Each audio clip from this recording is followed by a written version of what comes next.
En el programa de hoy hablaremos de la economía del conocimiento. ¿En qué consiste? ¿Qué la hace diferente de la economía de otras épocas?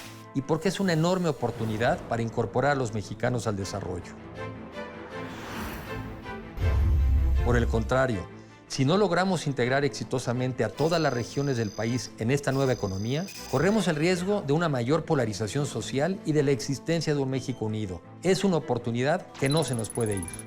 México tiene futuro y su futuro está en tus manos. La mejor manera de predecir el futuro es crearlo. Los avances científicos y tecnológicos han hecho que cambie nuestro estilo de vida, la forma de trabajar e incluso en la que nos relacionamos. La capacidad de educarnos a través de Internet, de transportarnos en vehículos autónomos, de modificar el genoma humano para evitar enfermedades, así como el uso intensivo de las energías renovables y de la inteligencia artificial, nos permitirán alcanzar mejores niveles de vida. ¿Pero seremos capaces de incorporar a todos o generaremos sociedades más polarizadas? De esto se trata Ahora Futuro, México y el mundo.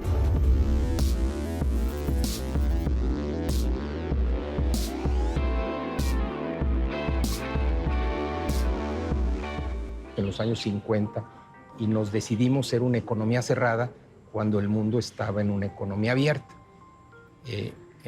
Prácticamente hace 30 años, 25 años, nos abrimos a la manufactura.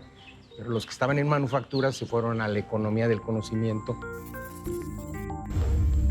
La economía y el conocimiento son sinónimos. La única manera de tener progreso económico es a través del progreso tecnológico que viene del conocimiento. Lo nuevo, la economía del conocimiento nueva, es que ha cambiado la velocidad del cambio. Digamos, en la edad de los metales, tardaba el hombre 1000 años en encontrar una nueva tecnología, y ahora con la digitalización, con la globalización, los cambios pueden darse a una velocidad que antes hubiera sido completamente inesperada. Por mucho tiempo lo que valía era la tierra.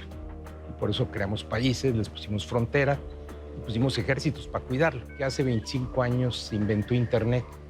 Y entonces Internet hoy nos permite comunicar las ideas, y cuando implementamos las ideas, pues las ideas pueden viajar, no tienen frontera. En la economía del conocimiento y gracias a la digitalización es que podemos acumular crecientes cantidades de información, transmitirlas a mucho mayor velocidad, a menor costo y sobre todo a mayor alcance. Las personas, las empresas y los países que quieran tener éxito tienen que apostarle al conocimiento y la creatividad en el mundo digital. Los países más exitosos ya no son los que tienen más petróleo, más cobre o más reservas de agua, sino los que fomentan la innovación, la creatividad, el conocimiento, la adopción tecnológica, el trabajo en equipo y la inversión. Para muestra veamos un ejemplo que nos comenta Freddy García.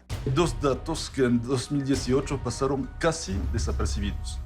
Dos empresas, y se conocen los nombres porque son públicas, Apple y Amazon, cada una logró $1 trillón de market cap. Significa, en términos que podemos compartir, que estas empresas casi valen el PIB de México. Eso no deja de llamarnos la atención porque estas dos empresas están en la economía de hoy y del futuro, que es la economía digital. Y hacia ahí vamos. En México ya hay muchas personas y empresas en la economía del conocimiento. Aquí se han creado empresas innovadoras de logística, educación, finanzas, automatización de contratos, de transporte público eficiente, etc. Uno de esos casos es el de Sendengo. Junto con otros 3 socios, en el año 2015 fundé Sendengo, que es una plataforma de asignación de cargas que vincula embarcadores con transportistas a través de una app, un ecosistema de apps y nuestra plataforma web. Es decir, el embarcador pone lo que necesita, su origen, su destino, si tiene una tarifa objetivo, y los transportistas van ofertando en la app y se hace el matchmaking famoso. Estamos enfocados en el hombre camión, lo profesionalizamos, lo desarrollamos, lo ayudamos a tener procesos que piden las grandes transnacionales, como por ejemplo Unilever, a quien le trabajamos y le hacemos un buen número de embarques.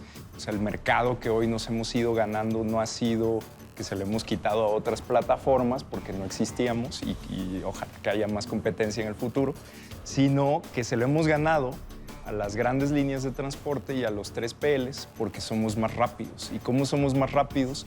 Por la tecnología. O sea, porque tenemos algoritmos que nos hacen predecir un poquito los comportamientos y además no hay intervención humana como sería el proceso tradicional. Por cierto, yo siempre he tenido la idea de que no tenemos en México un crecimiento mediocre, más bien tenemos un crecimiento desigual. Los estados que se han incorporado con éxito en la economía del conocimiento y la globalización han crecido 5 veces más que los estados que no han podido, no han querido o no los han dejado integrarse a esta economía y se han quedado atrasados. Si tú te quedabas en Ciudad del Carmen, la verdad es que tenías muy poquito margen de maniobra. Era Pemex, gobierno y muy chiquitas algunas partes de la industria que al final acababan dándole servicios tercerizados a la industria petrolera, ¿no? Entonces yo empecé a ver que siempre quise ser empresario, lo sabía desde que era chiquito. A Campeche, al sur, nos falta arriesgar un poquito más. Somos menos arriesgados que otras zonas del país y que otras zonas del mundo. Y nos falta más vinculación,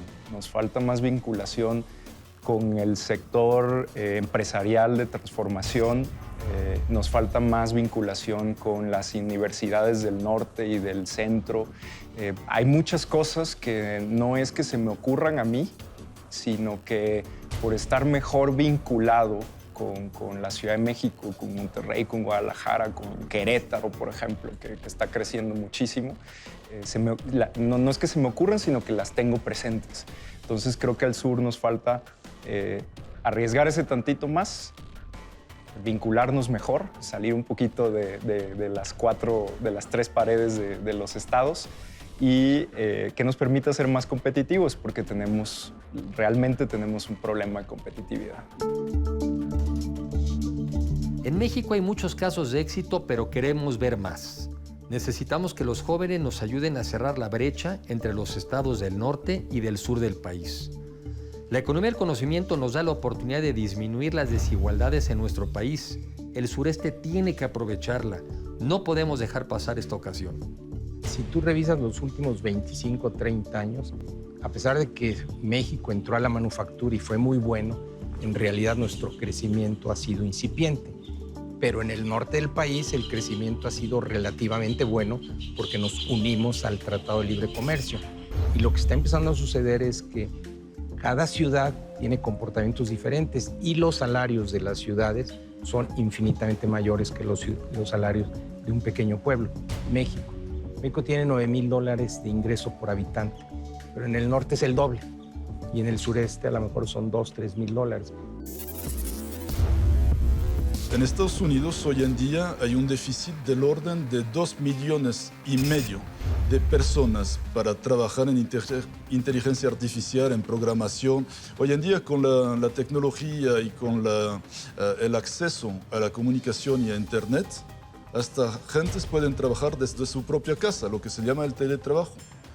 Con este concepto, imagínate, muchos jóvenes que podríamos entrenar, capacitar, que hoy en día viven en el sureste, para vender el talento en Estados Unidos, sin necesariamente que se vayan a Estados Unidos. Esto es una cosa que realmente puede cambiar el sureste, eso es realmente lo que puede aportar mucha inclusión social. Y es lo que puede hacer que hoy en día estados del sureste sean estados que se suman a la economía global. Inclusive es más, si vemos hoy en día en el sureste, y hay varios ejemplos de estos, actividades de artesanos que tienen su mercado muy limitado. Hoy en día con las plataformas de ventas online se les puede multiplicar por 5, 10, 20 sus ventas, lo que significa que para familias multiplicas por 5, 10, 20 los ingresos de la familia. Eso sí te cambia la vida. La economía del conocimiento ofrece mejores empleos, menor costo de vida y derriba muchas barreras que permiten mayor inclusión social. Tienes países con ingreso per cápita de menos de $5,000. La de manufactura ya te puede llevar a $12,000, $13,000. México anda en $9,000. La del conocimiento te puede llevar a $20,000, $30,000, $40,000. Entonces, hoy lo que estamos viendo es un mundo compartido en donde el costo de vida va a ser mucho más barata porque vamos a hacer más eficientes los recursos de este planeta. Y además es la única forma, porque este planeta no es sostenible basado en el modelo de acumulación. Queda claro que no vivimos en una época de cambios, sino en un cambio de época, en la que predomina la llamada economía del conocimiento. Esta es la gran oportunidad para generar un México desarrollado y cerrar la brecha entre el norte y el sur. Si no la aprovechamos, enfrentaremos serias consecuencias. Hay claros beneficios en términos del ingreso esperado y del costo de vida. Debemos entender con claridad cómo se están incorporando exitosamente otros países a la economía del conocimiento para adoptar las mejores prácticas. ¿Nos estamos o no incorporando a la economía del conocimiento? ¿Cuáles son los costos de esta transición? ¿Acabaremos siendo un país más incluyente o más polarizado? De esto y más es que estaremos hablando en los siguientes programas.